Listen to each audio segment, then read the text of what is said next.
Hey everybody, it is Sunday evening. Hopefully you've had a nice weekend and you got your assignments in. Looks like most of you have until a little bit later on tonight. Um, this next week coming up, week 2, we don't get together. You have kind of an interesting discussion board, and that's primarily what you're doing. And it's basically effectively writing a draft of chapter 1.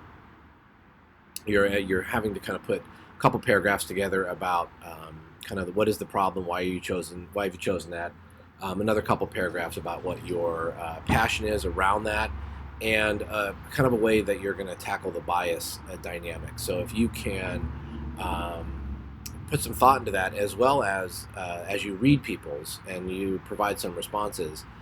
It'll be important that you have this, like, hey, that's a great job. Actually, give some constructive feedback. What I was attempting to do last week was give you a little modeling of the kinds of critical questions to ask as you're going through the kind of cultivation of these research questions. So feel free to kind of provide some thoughtful questions. Go back and make sure you read your partner's comments. It can be real helpful, and we'll kind of button it all up week 3 when we get back together.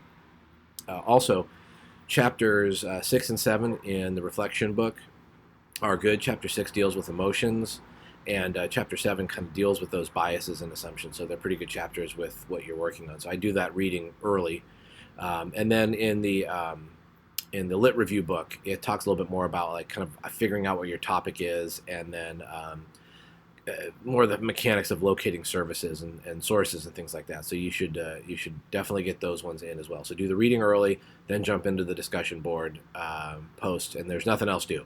So it's basically reading and that. Any questions that you have, let me know. I look forward to seeing you guys in another week during week 3. And as always, send me a text or an email if you have any questions. Okay? Take care.